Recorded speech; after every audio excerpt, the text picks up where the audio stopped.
I used to think catastrophe always arrived with noise, a midnight phone call, shattered glass, a scream cutting through the air. Some unmistakable signal that life was about to split in two. But when my world shifted, it did so in silence, almost tenderly. My name is Isabella. I'm 31, relentlessly practical, the type who plans meals days ahead and treats routine like a promise. I've always believed that steady habits are what keep love alive. Ryan and I had been married 5 years. From the outside, we were comfortingly predictable. No chaos, no gossip, no visible cracks. At least that's what I believed then.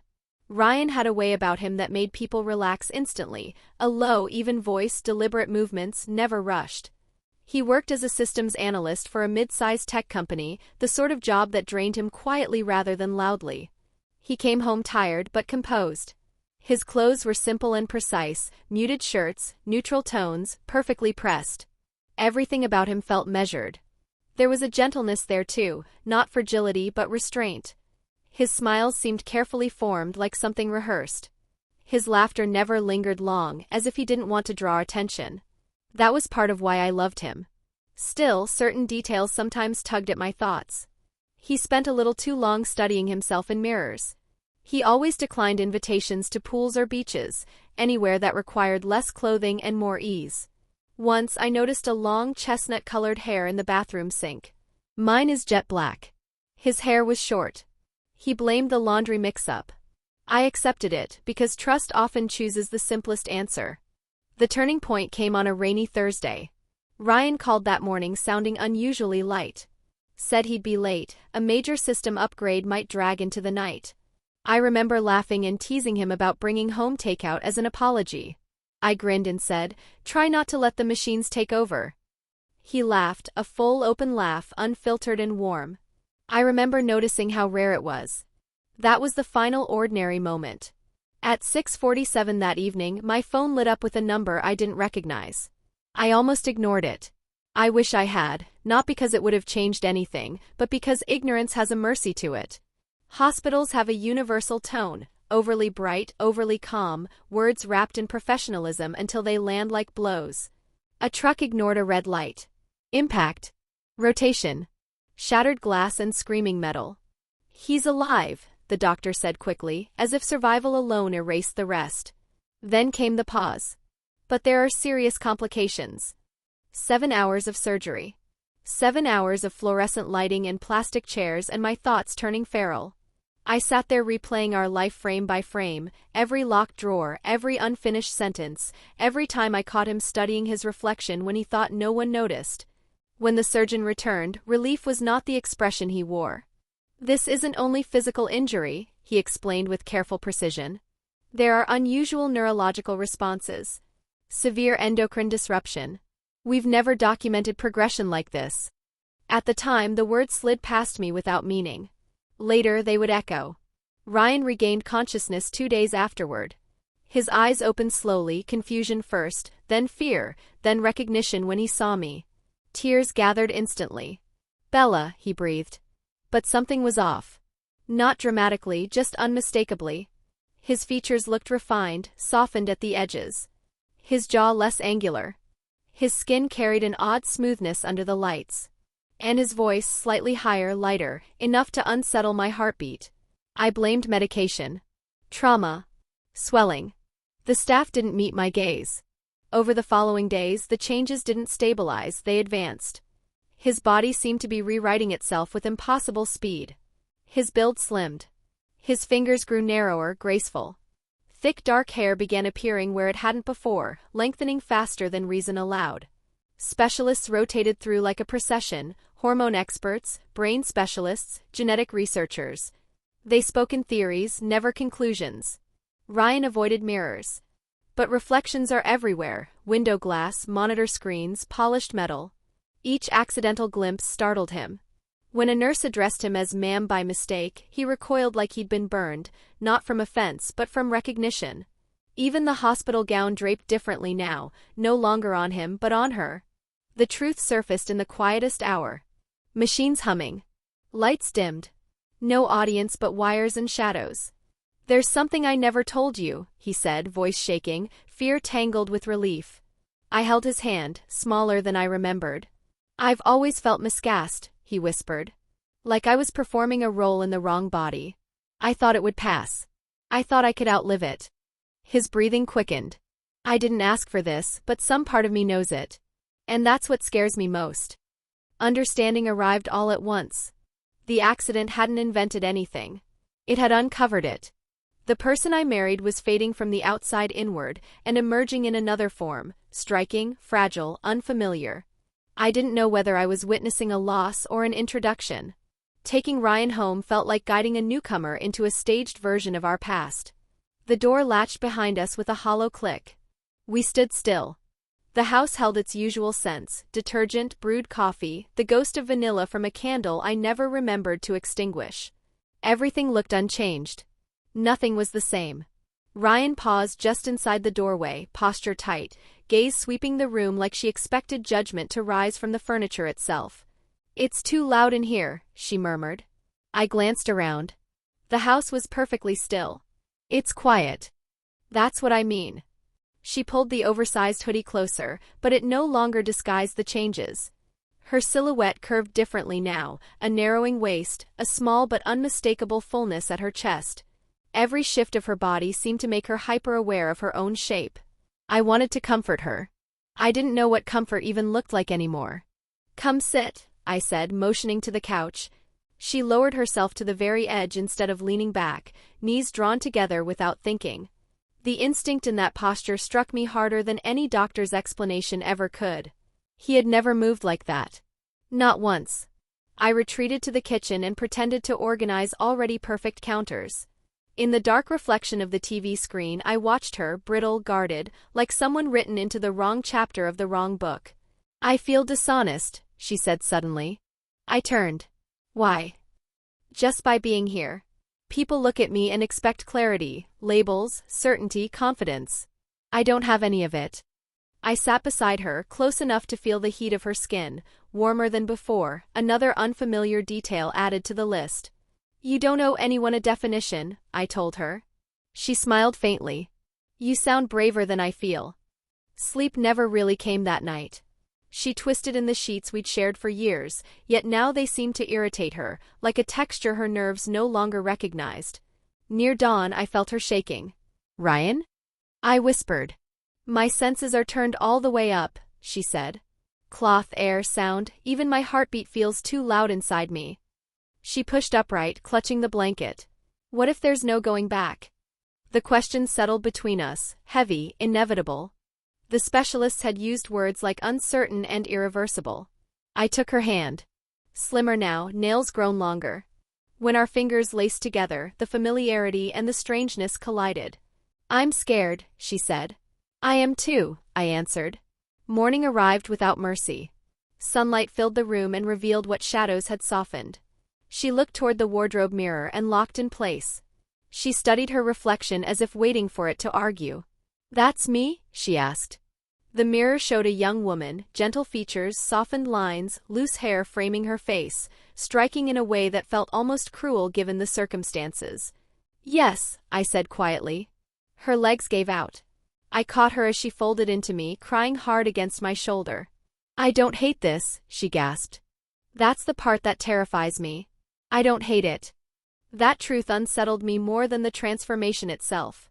By afternoon, the first package arrived, a plain brown shipment from the clinic, aftercare materials, hormone stabilizers, formal paperwork.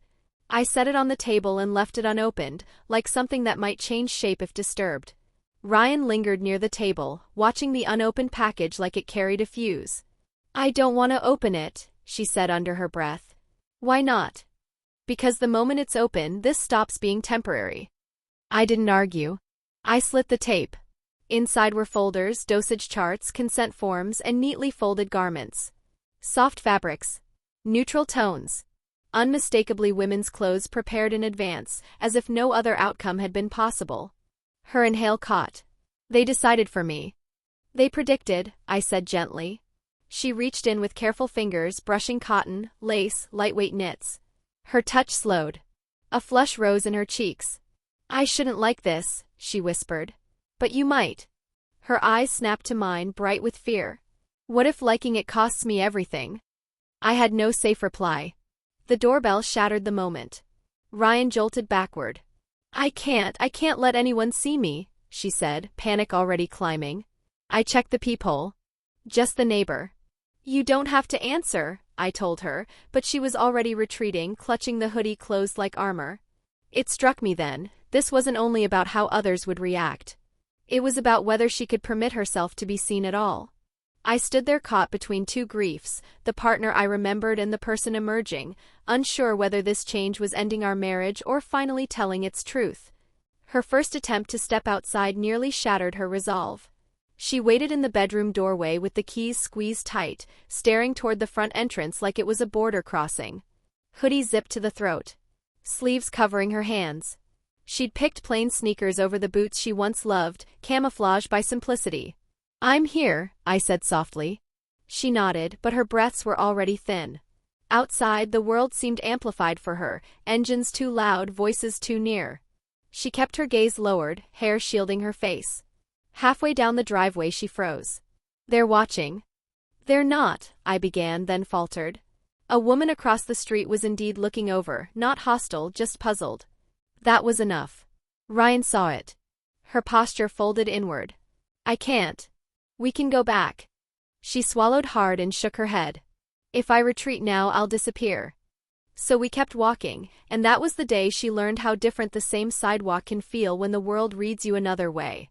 At the clinic, the receptionist greeted us with a professional smile, which flickered when she checked the file. Mr. Carter? She called. Ryan went still. That's me, she answered quietly. The receptionist glanced up, recalculated, then rearranged her expression into something brisk and polite. Understood, she said, typing quickly, tone carefully neutral. Please sit, the receptionist had said earlier, but Ryan never did. She remained standing, spine locked straight, fingers woven together so tightly her knuckles lost color. In the specialist's office, the endocrinologist chose his words with surgical care. Your physiology is behaving as though a dormant system has been activated, he explained. The trauma-triggered pathways we're still studying. Your hormone profile has settled into a female range. Ryan swallowed. Can it be undone? The pause answered before he did. We can guide the process. Stabilize it. But a full reversal isn't something I can promise.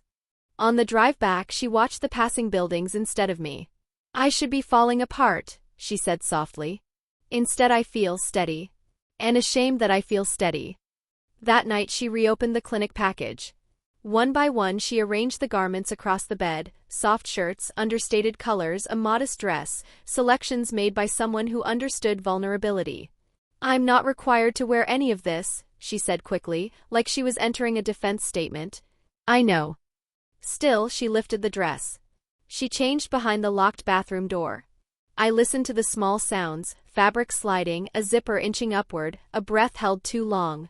When she emerged, she was barefoot, shoulders uncovered, the dress settling against her frame with uncanny precision, like it had been tailored by fate rather than measurement. Her hair fell naturally into place. No styling needed. She looked radiant and frightened. It feels like I'm trespassing in someone else's future, she whispered. You're occupying your present, I said. She stepped forward and stumbled slightly. These shoes, she muttered, embarrassed. A laugh slipped out of me before I could filter it. We both froze, then she laughed too, shaky at first, then genuine. The room loosened around us. Later, she hovered over the makeup on the bathroom counter, mascara, gloss, small kindnesses of color. I don't know what I'm doing, she said. Neither did I the first time, I answered. I guided her wrist, reminded her to breathe, to blink slowly. When she finished, her reflection looked back with brighter eyes and softly warmed lips. She touched her cheek. This feels correct. Fear followed immediately. Does that make me awful? It makes you truthful, I said. Truth, however, carries weight. Her phone lit up that evening, her brother's name. She turned it face down without opening the message. Not yet, she murmured. Silence can be heavier than lies. In bed, she spoke into the dark. What if someday you look at me and see a stranger? I turned toward her. I already see someone new, I said gently. And I'm still choosing you. She cried then, quiet tears of release more than sorrow. But beyond our walls, the world waited without softness. The first real test came when she insisted on going out by herself. Not a quick errand, not a short ride, a solo walk. It's too soon, I argued, arms around her shoulders. She eased free, eyes lit with a fierce resolve I hadn't seen before. I need to meet the version of me strangers see, she said. If I can't face that, I can't face anything. Outside, the air was sharp. Ordinary life moved around us, passing cars, dog walkers, joggers offering casual nods. Yet Ryan reacted to every glance like it carried a verdict. They're watching, she breathed. Most weren't, not really, but perception can be louder than truth. I can do this, she repeated, steadier each time she said it. By the time we reached the corner shop, her posture had changed, chin lifted slightly, steps more fluid, tension unwinding from her shoulders. She smiled at the cashier. The cashier smiled back, simple, neutral, human. Relief flashed across her face, then worry returned. What if someone who knows me sees me like this? We'll handle that moment when it arrives, I said. When we got back, Ryan dropped onto the couch like her strength had been unplugged. She slipped off her shoes with shaking hands, her expression caught between exhilaration and dread, like she'd stepped onto a high ledge and liked the view. Curiosity pulled her back to the clinic package that evening. She unpacked the remaining items, more clothes, a few simple accessories, a small pouch of cosmetics. She stared at the spread, then let out a quiet, disbelieving laugh. I can't believe I even want to try this. You're allowed to want things, I told her. Especially your own reflection. The first makeup attempt was a mess, smudged mascara, uneven foundation, color where it didn't belong. She grimaced, then burst into laughter at the mirror. I look like I lost a fight with a paintbrush. But the laughter held light in it, a new brightness. We kept going. Different brushes, softer tones, subtle color. Hair pinned then loosened. Gloss instead of lipstick. With each adjustment her posture shifted, recognition slowly replacing doubt. Watching her took my breath away. She wasn't just changing, she was arriving.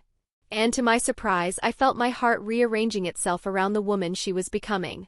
The unease never vanished completely. Her phone lit up with a call from work. She went rigid. They can't know, she whispered. We'll plan it, I said, though I knew the outside world rarely waits for private transformations. Secrets have expiration dates. Later she stood before the mirror again, fingertips tracing her own features like she was learning a map. I don't just look different, she said softly. I feel aligned. And that scares me. Why? Because I'm afraid you'll disappear. I pulled her into my arms. I'm still here. We promised togetherness without knowing its duration. By week 4, her confidence had grown roots, tentative but real. The inner conflict, though, still surged and retreated like weather. Every mirror glance, every stranger's passing look carried both thrill and risk. Her wardrobe shifted gradually. Oversized layers gave way to softer silhouettes, blouses that rested lightly on her shoulders, skirts that moved when she did. She'd pause at each fastening, debating visibility versus safety. It's like test driving a different life, she said one afternoon, sweeping her long hair back. Except it doesn't feel borrowed. It feels claimed. I learned to stay quiet in those moments. Joy often triggered her fear, as if happiness itself might summon consequences. One evening she wore a simple summer dress around the house. The first spin was awkward and off balance, but her laughter rang clear. Then she stilled, studying herself in the tall mirror. I'm beautiful, she said, almost inaudibly. And I feel guilty for believing it. You've always been, I answered. Now you're finally visible to yourself. Color warmed her cheeks. She toyed with the hem nervously. I don't know what role I'm supposed to play out there. Everyone still expects the old version of me. Then be the real version in here, I said gently. Where you're safe. The next disruption came by mail, an official envelope from her office. She stared at it like it carried a diagnosis. I can't open it. We can wait. She opened it anyway. Inside, meeting dates, client notes, routine reminders. Ordinary life printed in ordinary ink, indifferent to personal revolutions. She folded inward on the couch. I can't go back and perform him again. Not after this. Then you don't, I said. We move forward, one decision at a time. The days that followed became practice, cosmetics, outfits, hair techniques, small rehearsals for a larger truth. Progress mixed with fragility. A broken heel, a twisted strap, a crooked part in her hair could bring disproportionate frustration. Each tiny mishap felt symbolic to her, proof she was still learning herself. One night she spoke into the quiet room, voice barely above a whisper. "I feel split," she said. "Like two identities sharing one heartbeat, who I was supposed to be and who I actually am. I don't know which version of me is supposed to live this life," she said. "Maybe they both do," I answered. "You don't have to erase one to honor the other." Tears gathered in her eyes, comfort and dread at once. Comfort that someone understood. Dread that understanding might not extend beyond our walls. From then on, secrecy became a constant pressure. Every ring of the phone, every knock, every neighbor's glance felt like a thread that could unravel her fragile confidence. Still, she kept moving forward. Courage didn't replace fear, it learned to walk beside it. By the end of the 4th week, she could step outside at dusk, feel the air against her skin, measure the world's reaction in small doses. Each success lifted her, and reminded her how easily it could all crack. Hiding, she realized, was no longer sustainable. The changes, physical and emotional, were too visible, too deeply rooted. Softer lines, different posture, a natural sway to her movement, the truth was written into her body now. With discovery came exhilaration, and with exhilaration came risk. Mirrors became both magnet and battlefield. Sometimes she studied herself with shy wonder, almost apologetic for the pride she felt. Other times she searched for remnants of who she used to be, unsettled by how little she could find. "I'm not sure I'm permitted to feel happy about this," she admitted one afternoon, fingertips grazing her cheek. "You are," I said. "And you're allowed to be frightened too." The first unscripted test came in the form of a knock. Mrs. Grayson, polite, observant, impossible to read, stood on the porch with a return dish. Ryan went rigid. "I'll get it," she whispered, though her voice barely carried.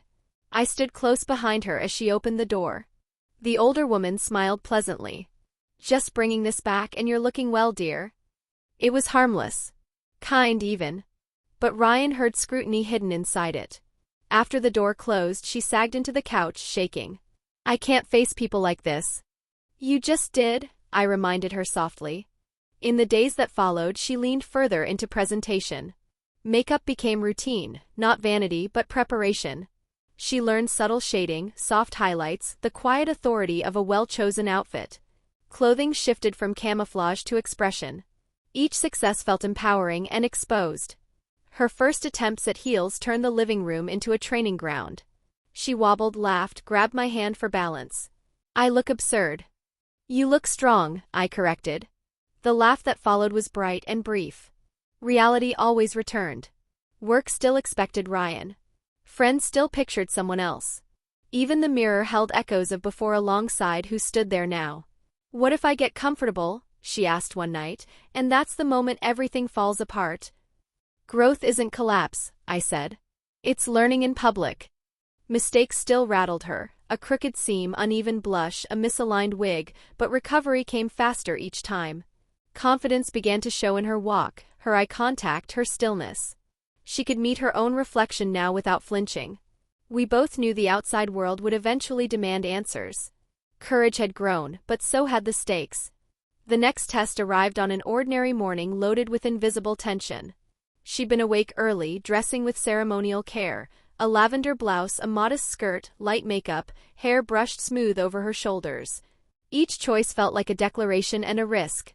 "I'm shaking," she admitted, adjusting the hem again. "You look incredible," I said. "It's not them I'm afraid of," she replied quietly. "It's slipping. Being recognized. Getting it wrong." The interruption came fast, a hard knock at the door. She froze. I checked the peephole. Landlord. Routine check. Color drained from her face. She'd managed to avoid everyone so far. Now there was nowhere to hide. I opened the door before Ryan could even think, forcing a normal smile at the landlord. "Morning," I said, casual, like nothing unusual was happening. "Morning," he replied. "Routine inspection. Shouldn't take long." Ryan hovered behind me, barely breathing, every second stretching taut. The landlord's polite questions felt like spotlights, every glance a probe into her secret self. Her fingers gripped the strap of her bag so tightly I worried they might leave marks. The inspection itself was mundane, harmless even, yet unbearable. The landlord's gaze lingered on her hands, the soft slope of her shoulders, the subtle cadence of her voice when she introduced herself, not as Ryan but as her. I could see the panic rising beneath her polite nods, each question about utilities and repairs a quiet challenge. When the landlord finally left, Ryan slumped against the wall, trembling. I can't do that every day, she whispered. Every look, every word, it's like I'm walking a wire above everyone's judgment. You are walking a wire, I said softly. And you're stronger than you realize. You survived the accident. You're surviving this. You'll survive the world. But the world wasn't done testing her. Later, the phone rang. Ryan froze when she saw her office number. She lifted the receiver reluctantly. Ryan? Hey, she stammered, her voice higher than intended. The voice on the other end was casual, unaware. But Ryan's chest tightened. Her colleagues expected Ryan, the man, not the woman standing in my living room. I won't be able to make it today, she said quickly, trying to sound composed. A pause. Then laughter. That's fine. Take the time you need. Everyone's asking about you though, you okay? Her breath caught. This was the first time she had spoken as herself to anyone beyond our walls. Terrifying. Exhilarating. I'm fine, she said, voice quivering. After hanging up, she sank onto the couch, letting quiet sobs escape, part relief, part fear. The accident had forced her transformation into daylight, and every step outside her bedroom felt like a trial she wasn't sure she could pass. The next challenge appeared unannounced. Mr. Daniels, a neighbor with a sharp eye and friendly demeanor, knocked holding a package. "Delivery for Ryan Carter?" he asked politely. Ryan froze, lips parting. I stepped forward. "It's okay," I said, taking the package. But her hands shook. Her reflection in the glass door caught her eye. For a fleeting moment, she didn't recognize herself. "Just leave it here," I whispered. Mr. Daniels gave a small nod and walked away. The instant he left, Ryan's composure crumbled completely. She bolted to the bathroom, slammed the door, and faced herself in the mirror. The soft face, the long hair, the curves, it was her. Not Ryan, not the man she had been. Her own self. "I don't know if I can do this," she whispered, tears streaming. "You already are," I said from the doorway. "Look at yourself. You're surviving. You're living. And you're beautiful." She traced her own reflection, cheeks, lips, hair, as if proving it wasn't a dream. Excitement mingled with terror, a cocktail that made her heart pound and the room tilt around her. Later that night, trying to push past fear, she practiced in private, adjusting her makeup, testing another outfit, learning the sway of her hips. A sudden knock at the window froze her in place. A shadow lingered outside, silent, watching. Who is it?" she whispered. I grabbed her hand. "Stay calm. Don't panic." The figure waved and disappeared into the darkness, leaving only the echo of fear. Her vulnerability was exposed, her secret poised on the edge. I can't do this," she said, voice breaking. "Yes, you can," I said firmly. "You've survived the impossible. You can survive this too." The thrill of transformation now carried its inseparable twin, fear of being seen. Mirrors, knocks, strangers' glances, every minor disruption could push her to the edge. The next morning, determination and dread tangled together. The shadow outside lingered in her mind, amplifying every doubt. Every creak of the floor, hum of the fridge, even my footsteps made her flinch. She dressed carefully, pale pink blouse, flowing skirt below her knees, makeup meticulous, hair brushed to fall perfectly over her shoulders. Every choice deliberate, every step a tightrope. "I don't think I can go out," she whispered, gripping the dresser edge. "You can," I said, stepping closer. "You've survived everything so far. This is just another step." She nodded, tremors visible in every movement. Outside, the neighborhood felt unnervingly staged, every street a jury. Passers-by became examiners. Halfway to the corner store, she froze near a group of teenagers laughing. One looked directly at her. "They're looking," she whispered. "They're not," I said, though I felt the weight of their stares myself. She was different now, undeniably, unmistakably, and the world hadn't caught up yet. Her pace faltered. Panic rose. What if someone I know sees me? Then they'll see you, the real you. And that's nothing to fear, I reassured her. But the seed of fear had rooted itself. Back home, she tried to shake it with mundane distractions, folding laundry, rearranging books, tidying the living room, yet the adrenaline lingered, a reminder that the world outside her door was always watching. The phone rang, sharp and insistent.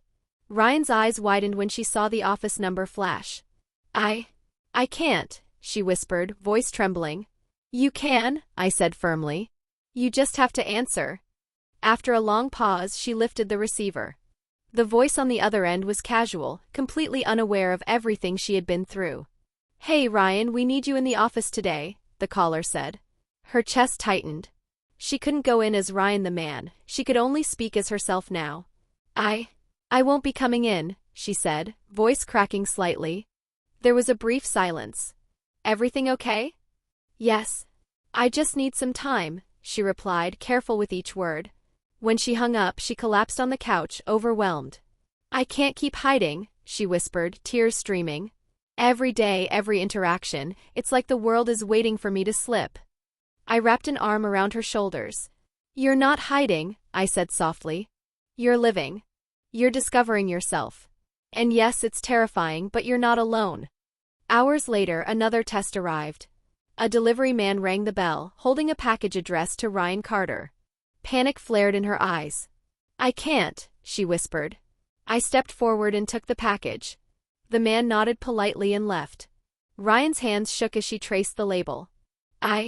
I'm not Ryan anymore, she murmured. And everything reminds me of it. Her vulnerability was stunning, almost fragile. I held her hands tightly. You are exactly who you're meant to be. I see you. That's what matters. But the tension only mounted. That evening, she decided to push herself, a walk down the street alone under the cloak of night.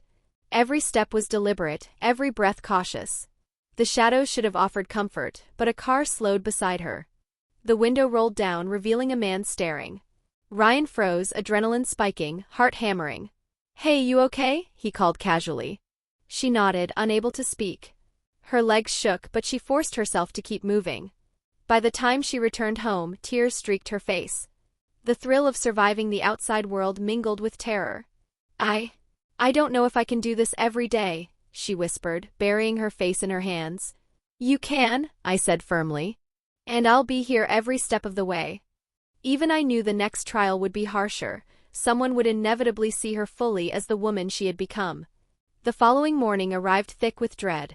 Ryan had barely slept, flinching at every creak, every shadow, every distant sound. Her reflection in the mirror seemed almost taunting, radiating confidence she hadn't claimed yet. I don't know if I can do it, she whispered, brushing a trembling hand along the dresser. What if they see me? Really see me? You can, I said. But you don't have to do it alone. I'm right here. She nodded, drawing a shaky breath. Every movement deliberate, soft flowing blouse, skirt falling just below her knees, minimal but precise makeup. Today, she decided, she would test the public world again, further from the safety of home. The streets were unforgiving. Cars honked, pedestrians brushed past, street vendors shouted. Every glance felt magnified, each stranger a potential witness to the self she had only just claimed. Approaching a bustling cafe, her chest tightened. She wanted to go inside, to exist in the world as herself. I can't, she whispered. You can, I said, taking her hand. One step. One interaction. That's all. Her fingers trembled as she pushed the door open. The bell chimed. Heads turned, some lingering, some passing. Her heartbeat thundered, each glance a test. At the counter she spoke, soft but steady. Hi, may I have a coffee, please? The barista smiled, unaware. Of course. What kind? Ryan's hands shook, jaw tight, shoulders stiff. Ordering a coffee had become an act of courage. Her reflection in the cafe mirror caught her attention. Fleetingly, she looked confident, beautiful, alive. Then a man at a nearby table looked up directly at her. Recognition flickered in his eyes. Ryan froze. Who? She whispered, panic rising. I squeezed her hand. Just breathe. Focus on me. The man nodded politely before looking away, but her pulse raced. Each ordinary encounter now carried the weight of exposure. Once outside, she sank onto a bench, shuddering. I can't believe how terrifying this is, she admitted. It's just people. Ordinary people, I said softly. But you faced it. You can keep facing it. Even as we walked home, a car slowed beside us. The window rolled down, revealing Mr. Thompson, a neighbor she had never wanted to meet like this. He smiled casually. Ryan froze. Her body tensed, heart hammering. Every instinct screamed to flee. The world had intruded, uninvited and unrelenting. And Ryan, fragile yet resolute, had no choice but to stand her ground. Every nerve in Ryan's body screamed that she was exposed. I stepped forward, taking the lead, offering her an anchor. "Good morning, Mr. Thompson," I said lightly, forcing a smile. "Beautiful evening, isn't it?" He returned a polite nod before driving off. Ryan exhaled shakily, relief washing over her in small waves, though the encounter left her shaken, an urgent reminder that the world outside was unpredictable, relentless and always watching. Later, back at home, she sat before the mirror again, tears streaming silently. Fingers traced her lips, eyes, the soft curves of her body. I'm scared," she admitted, voice quivering. Scared that one glance, one careless word could shatter everything, that she might lose herself or me. "You won't," I said softly. "You're stronger than you think. Every step, every time you embrace yourself, you grow stronger. And I'm here always." She nodded, trembling, unsure, but something had shifted. Despite the fear, despite the near misses, despite the shadow of exposure, she had begun to stake her claim in the world as the woman she had become. Yet the true test loomed. One neither of us could anticipate, a confrontation that would stretch her courage, her identity, and our bond to the limit. Survival in private was no longer enough. The world demanded more than careful steps. It demanded confrontation. The morning arrived with a tense stillness. Sunlight streamed through the blinds, casting rigid lines on the floor, turning the apartment into a stage. Normally comforting, today the light carried a sense of anticipation, or danger I couldn't name. Ryan moved deliberately, selecting an outfit that felt daring yet safe, a fitted teal dress, subtle earrings, heels that elongated her legs. Makeup was applied with care, shimmer highlighting her cheekbones, each brushstroke both empowering and terrifying. "I can't shake this feeling," she whispered, voice barely audible. "Like someone is waiting for me." I nodded. We had learned the past few days that the outside world was unpredictable, and now it seemed poised to force her into a confrontation she couldn't control. It started with a knock on the door. I opened it before Ryan could react. Standing there was a delivery man, ordinary and routine, but the package bore her old name, the one the world still knew. Panic flared. I can't," she whispered, retreating slightly. "You can," I said, studying her. "Just breathe. Handle this like everything else you've faced." Her hands shook as she lifted the package. Inside were stacks of official documents from her workplace, forms she had ignored for weeks. Seeing her old name printed in bold letters hit her like a wave, her past life demanding acknowledgement. "I can't go back," she whispered, voice cracking. "Not like this. Not me." "You won't," I said. "But now you choose, run, hide, or face it." Before she could answer, footsteps echoed in the hallway. Our neighbor, Mr. Daniels, returned unexpectedly. Cheerful, unaware, but Ryan's panic surged. She turned to me wide-eyed, struggling to steady her breath. I can't," she whispered, backing away. "You can," I said, taking her hand. "Look at me. Remember who you are now." The confrontation escalated instantly. Mr. Daniels noticed her immediately, the softened curves, the feminine posture, the subtle confidence clinging to her despite fear. "Ryan, is that you?" he asked, squinting. Ryan froze. Her lips parted, words failing. Her carefully curated world inside the apartment, her sanctuary, was collapsing. "Yes," she whispered, trembling. Mr. Daniels' eyes widened, not with judgment but fascination. In that split second, Ryan felt the terrifying vulnerability of exposure. Her identity, her transformation, laid bare to someone outside the safe walls. Her pulse raced, adrenaline flared, every instinct screamed to flee. But she didn't. Not entirely. Trembling, she stood her ground. This is me," she said softly, almost to herself. "This is who I am now." Mr. Daniels blinked, processing, expression unreadable. Ryan's hand shook, but a spark of defiance glimmered, built over weeks of private struggle. Then a noise from the street, a horn, a shout, footsteps approaching. Panic spiked. Someone else might witness this. The safe, controlled world she had built was disintegrating. I pulled her close. Focus. Breathe. You are stronger than this moment. You're not hiding anymore. Her reflection in the window caught her eye. The woman she had become stared back, wide-eyed, cheeks flushed, lips trembling but determined. In that instant, Ryan realized she could no longer retreat. She could no longer deny her identity. She had to claim it fully in a world that might reject her. The tension was suffocating. Every breath heavy, every step uncertain. Then the knock returned, louder, insistent. Ryan's hands flew to her face, knees shaking. I gripped her shoulders. Whatever happens, I whispered. You are not alone. Not now, not ever. She inhaled deeply, steeling herself. The ultimate obstacle had arrived. The door creaked open. Standing there was someone Ryan hadn't expected. Isabella. Her expression unreadable, a mix of shock, curiosity, and something deeper, something that made Ryan's chest tighten with both fear and anticipation. Ryan? Isabella's voice trailed, hesitant, searching. Ryan froze. Hands trembling, heart hammering. Every instinct screamed to hide, to vanish, but something inside her refused. Weeks of struggle, of discovery, of embracing herself, had built a quiet defiance. This is me, she whispered, voice shaking but firm. This is who I am now. Isabella's eyes widened, taking in every detail, the softened curves, the long cascading hair, the effortless posture. She looked every bit the woman Ryan had become. The room held its breath. You're beautiful, Isabella finally whispered, her voice low, almost reverent. Ryan's chest tightened.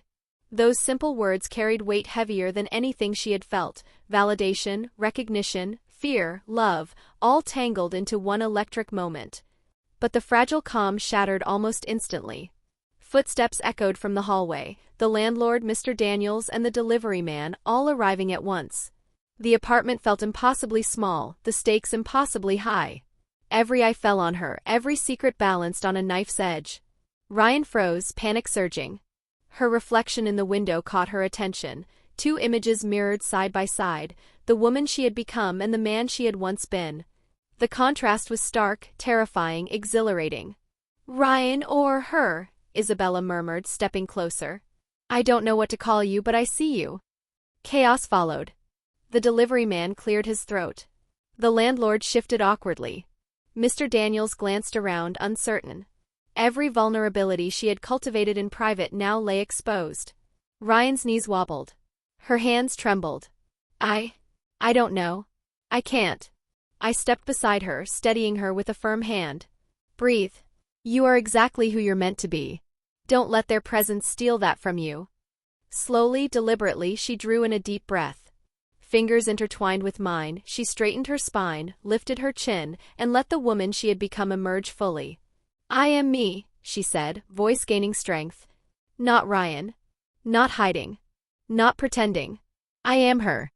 Silence fell. Isabella's eyes softened with awe and tentative pride. The others, hesitant and unsure, gave no judgment, just quiet recognition.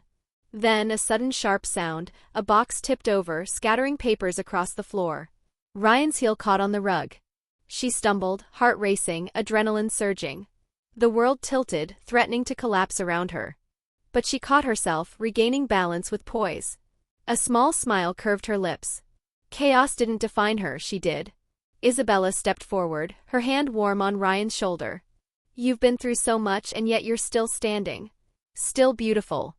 Tears welled in Ryan's eyes, but this time they were different, tears of triumph, of acceptance, of self-recognition.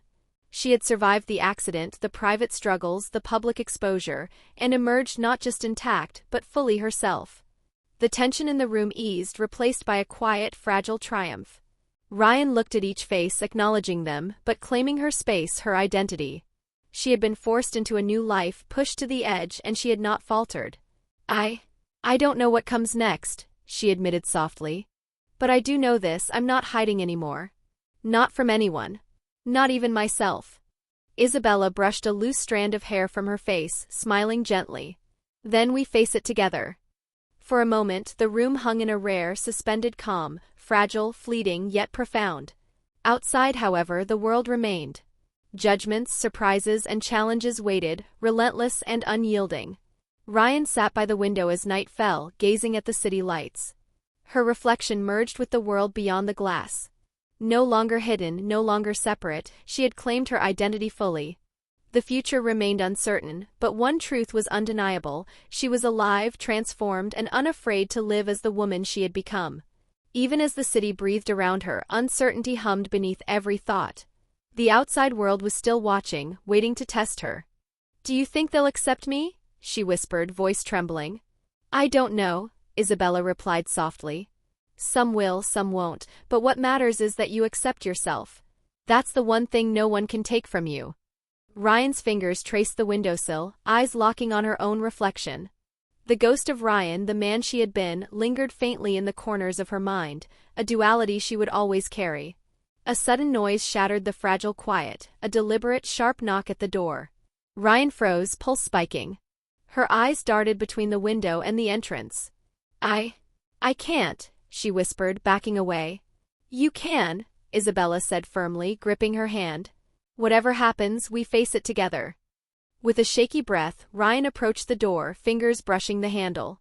Faint voices reached her from outside. The world was intruding once more, unrelenting, unstoppable. She opened it slowly.